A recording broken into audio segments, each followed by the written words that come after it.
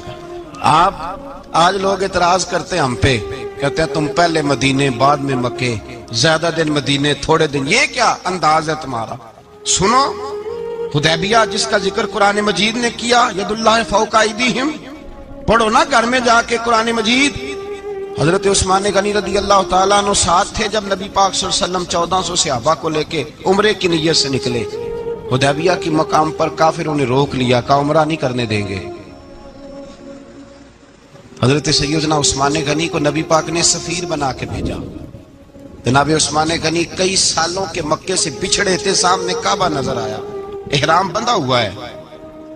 جب سفیر بن کے گئے تو ابو سفیان کہنے لگے عثمان ہم تیرے رسول کو تو ابھی عمرے کی اجازت نہیں دیتے، باقی لوگ تو نہیں آتے، وہ سامنے کعبہ ہے، وہ حجر اسود ہے، وہ سارا کچھ ہے، طواف کرنا ہے تو کر لو، استلام کرنا ہے تو کر لو، اگر تم نے کعبے کے اندر نماز پڑھنی ہے تو پڑھ لو، صفا مروہ کے پھیرے لگاؤ، تمہیں اجازت ہے. نبی عثمان غنی فرمانے لگے قسم ہے رسول کی زلفوں کی، جب تک میرے مصطفیٰ طواف نہیں کریں گے عثمان بھی کوئی نہیں کرے گا. عثمان بھی وہ کون سا طواف ہے جس میں طواف اور مدینے والا نہ ہو؟ وہ کون سا عمرہ ہے جس میں عمرہ ہو اور رسول پاک نہ ہو؟ وہ کون سا حج ہے جس میں حج ہو اور امام الانبیاء نہ ہو؟ بریلی کے امام بول پڑے، فرمانے لگے حاجیوں آؤ شہنشاہ کا روضہ دیکھو، کعبہ تو دیکھ چکے اب کعبے کا بھی کعبہ دیکھو.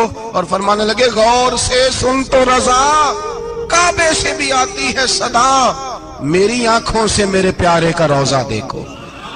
یہ ہمیں حضرت عثمان غنی نے سکھایا ہے عقیدہ، یہ عقیدہ حضرت عثمان غنی کا ہے.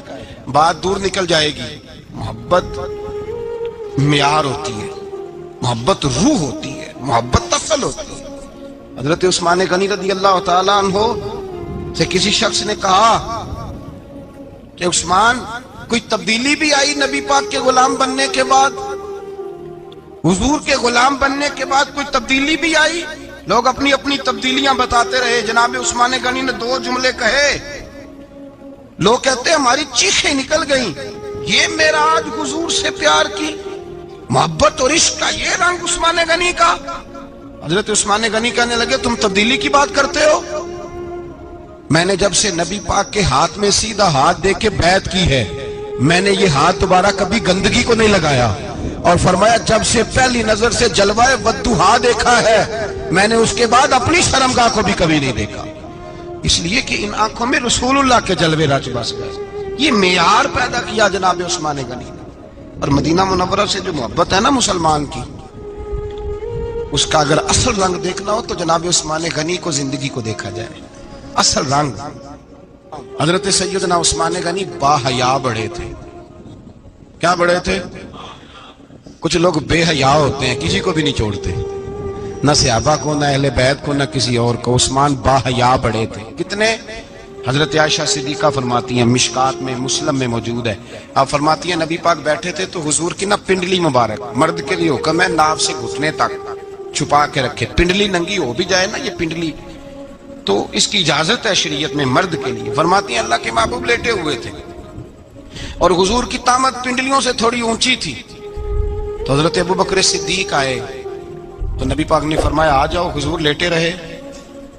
ماتی تھوڑی دیر گزری تو حضرت عمر فاروق آئے، حضور اجازت ہے، تو نبی پاک صلی اللہ علیہ وسلم نے فرمایا آ جاؤ. نبی پاک لیٹے رہے.